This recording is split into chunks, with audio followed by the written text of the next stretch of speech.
Você acha que está usando as redes sociais? Mentira! Elas estão usando você. Neste exato momento, enquanto você assiste este vídeo, algoritmos mais sofisticados que armas nucleares estão mapeando cada microexpressão sua, cada hesitação, cada segundo que você demora para dar scroll.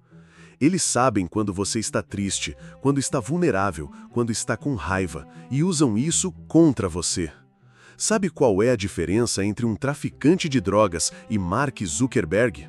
O traficante pelo menos admite que está vendendo algo viciante.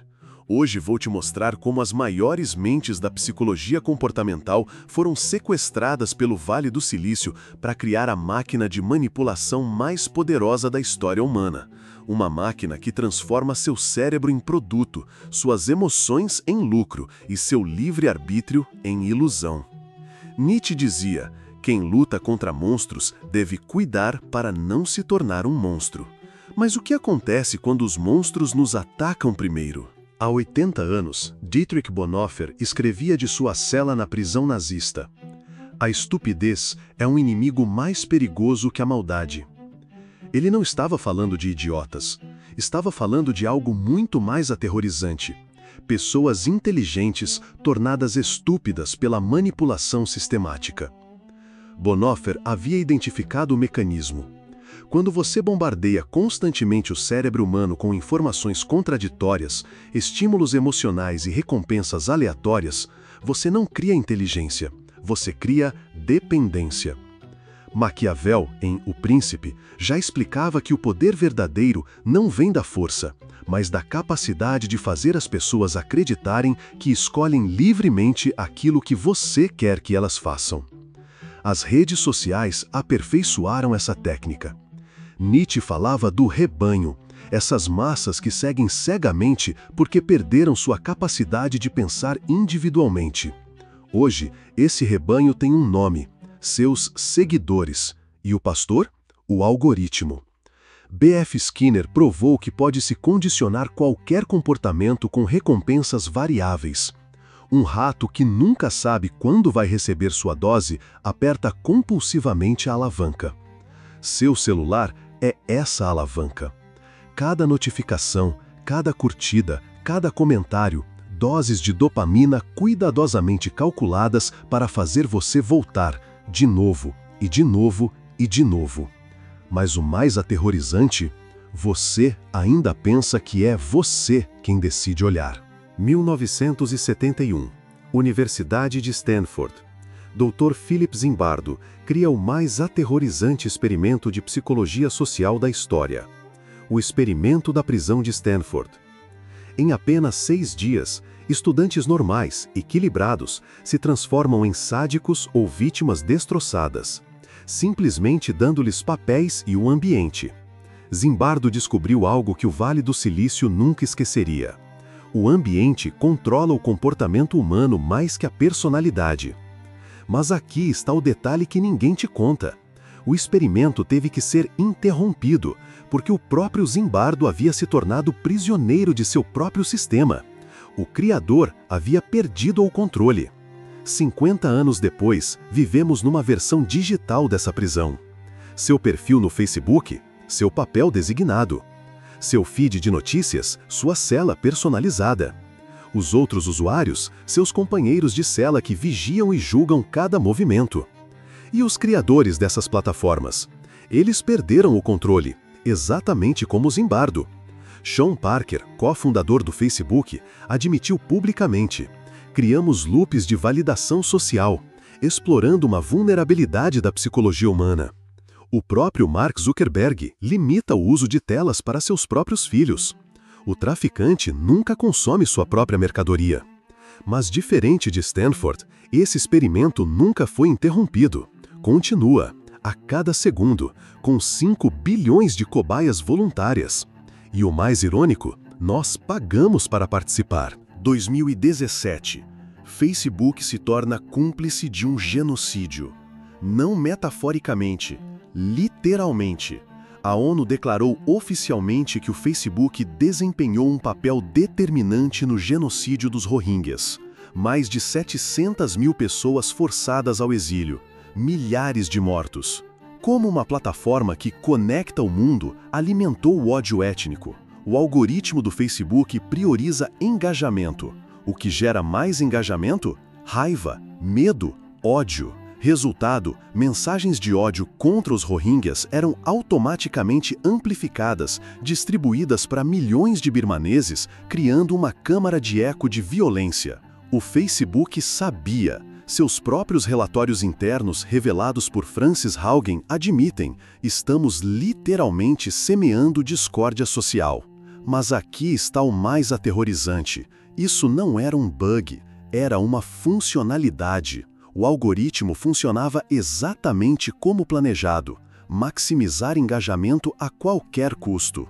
Edward Bernays, pai da propaganda moderna e sobrinho de Freud, dizia: a manipulação consciente e inteligente das opiniões das massas é um elemento importante da sociedade democrática. Facebook industrializou essa manipulação. Hoje, esse mesmo algoritmo decide o que você vê sobre a guerra na Ucrânia, sobre o clima, sobre as eleições.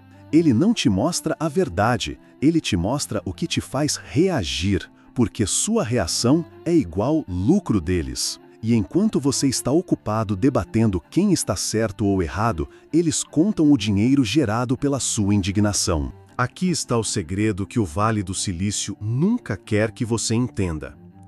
Eles descobriram como hackear seu sistema de recompensa primitivo. Seu cérebro possui um circuito neurológico de milhões de anos, projetado para sua sobrevivência. Quando você encontrava comida ou escapava de um predador, seu cérebro liberava dopamina, o neurotransmissor do prazer.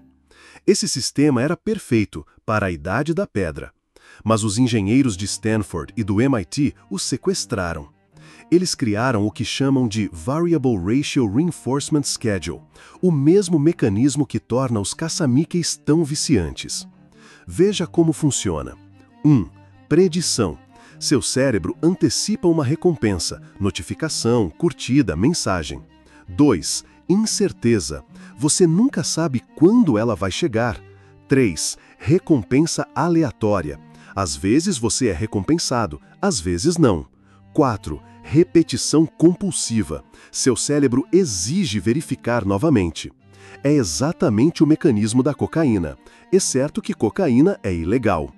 Doutora Anna Lembke, psiquiatra de Stanford, explica: dopamina não é prazer, é a antecipação do prazer, e essa antecipação pode ser manipulada infinitamente. As notificações push, elas chegam em média a cada 6 minutos. Não é por acaso. É o timing ótimo para manter seu cérebro em estado de abstinência permanente. Dunning-Kruger nos ensinou que quanto menos sabemos, mais achamos que sabemos. As redes sociais exploram isso, dando a ilusão de estar informado com fragmentos de informação. Resultado, você se torna viciado em sua própria ignorância. Gustave Le Bon, em Psicologia das Multidões, havia previsto nossa época com precisão aterrorizante. Nas multidões, as ideias mais contraditórias podem coexistir sem se incomodarem. Bem-vindos à era dos fatos alternativos. Veja o que acontece quando 5 bilhões de cérebros são conectados à mesma máquina de manipulação: a fragmentação da realidade. Antes, tínhamos uma realidade compartilhada. Agora, cada algoritmo cria sua realidade para cada usuário. Seu vizinho nunca vê as mesmas informações que você. Ele vive num universo paralelo, criado sob medida para maximizar seu engajamento. Resultado, não compartilhamos mais o mesmo planeta. O estudo do MIT sobre fake news revelou que informações falsas se espalham 6 vezes mais rápido que a verdade. Por quê? Porque são projetadas para serem mais chocantes, mais emocionais, mais envolventes. A verdade é frequentemente entediante, a mentira é viciante. Hannah Arendt, sobrevivente do nazismo, nos alertou: o ideal totalitário não é convencer, mas tornar impossível a distinção entre verdadeiro e falso. Missão cumprida. Olhe as eleições americanas, o Brexit, a ascensão dos populismos. cada lado vive em sua bolha informacional hermética. Cada um tem seus fatos, seus especialistas, sua ciência. O algoritmo não cria cidadãos esclarecidos, cria consumidores previsíveis. E quando uma democracia não consegue mais concordar sobre os fatos básicos, ela entra em colapso. Estamos assistindo ao vivo à desintegração da verdade objetiva. E apertamos curtir. Conhece-te a ti mesmo, dizia Sócrates. As redes sociais tornaram essa máxima impossível. Aqui está a verdade que ninguém ousa dizer. Você não sabe mais quem realmente é. Todo dia, você consulta seu telefone 150 vezes. Cada consulta interrompe seu fluxo de consciência, fragmenta sua identidade, te desconecta do seu eu profundo. Doutora Sherry Turkle, do MIT, chama isso de erosão da empatia. Quando seu cérebro é constantemente estimulado por sinais externos, perde sua capacidade de introspecção. Você se torna um estranho para si mesmo. Carl Jung falava da individuação, o processo pelo qual nos tornamos plenamente nós mesmos. As redes sociais fazem o oposto, elas te padronizam. Sua personalidade se torna uma performance, suas emoções, conteúdo, seus relacionamentos, estatísticas. Os estudos neurocientíficos são aterrorizantes. 3 horas de redes sociais por dia reduzem a massa cinzenta nas áreas responsáveis pela atenção. O Fear of Missing Out, FOMO, ativa os mesmos circuitos cerebrais que a dor física. O uso compulsivo diminui a produção natural de serotonina. Você desenvolve literalmente uma depressão química. E aqui está o mais perverso. O algoritmo sabe que você está deprimido. Ele analisa seus padrões de scroll, seus tempos de pausa, suas interações, e te envia exatamente o conteúdo que manterá essa depressão. Por quê? Porque pessoas deprimidas fazem mais scroll. Seu sofrimento é o modelo de negócio deles. Nietzsche dizia: quem tem um porquê viver pode suportar quase qualquer como. As redes sociais roubam seu porquê e o substituem por um quanto. Quantas curtidas, quantos seguidores, quantas validações. Você se torna viciado no seu próprio vazio. Marco Aurélio, imperador e filósofo estoico, escrevia: você tem poder sobre sua mente, não sobre eventos externos. Perceba isso e encontrará força. Veja como retomar o controle do seu cérebro. Primeira resistência: o jejum digital. Não uma detox da moda, uma disciplina militar. Desligue todas as notificações. Seu cérebro deve reaprender o silêncio. Comece com 2 horas por dia, onde seu telefone não existe. Seu sistema nervoso vai primeiro entrar em pânico. É normal, é a abstinência. Segunda resistência: a meditação antagonista. Não a meditação bem-estar, a meditação combate. 10 minutos por dia, observe seus pensamentos sem julgá-los. Você descobrirá algo aterrorizante. 90% dos seus pensamentos não te pertencem, foram plantados pelo algoritmo.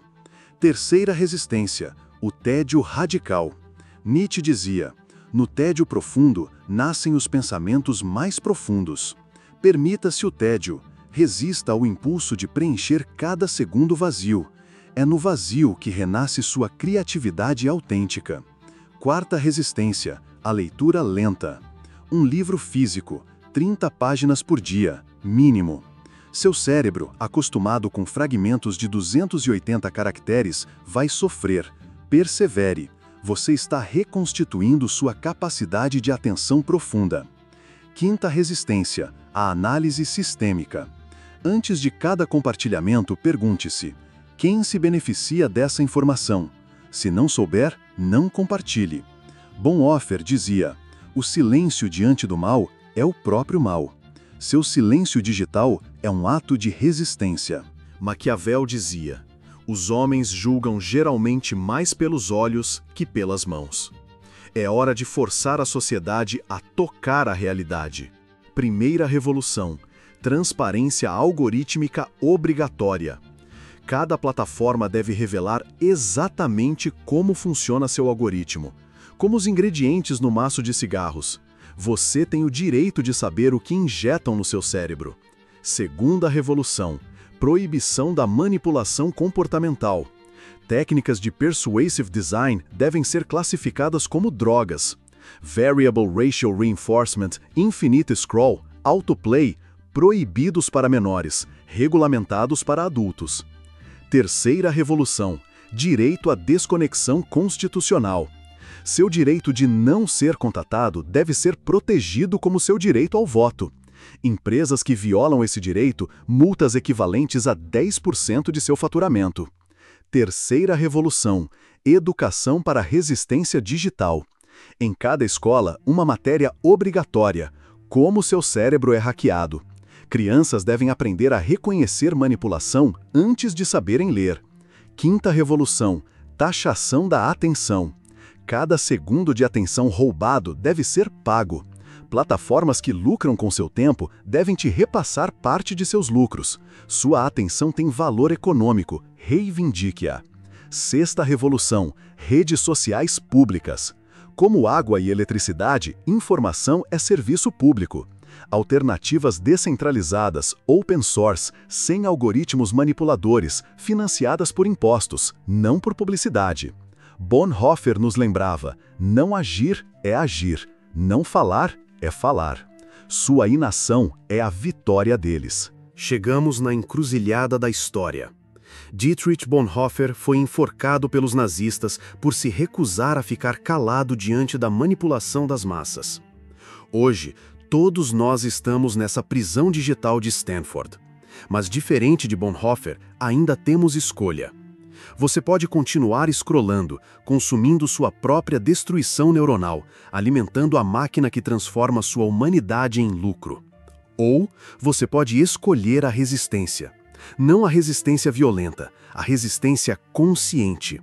Cada vez que você resiste a uma notificação, ganha uma batalha. Cada vez que escolhe um livro ao invés do scroll, liberta sua mente. Cada vez que pensa por si mesmo, ao invés de repetir o algoritmo, volta a ser humano. Nietzsche falava do super-homem, aquele que transcende os condicionamentos de sua época.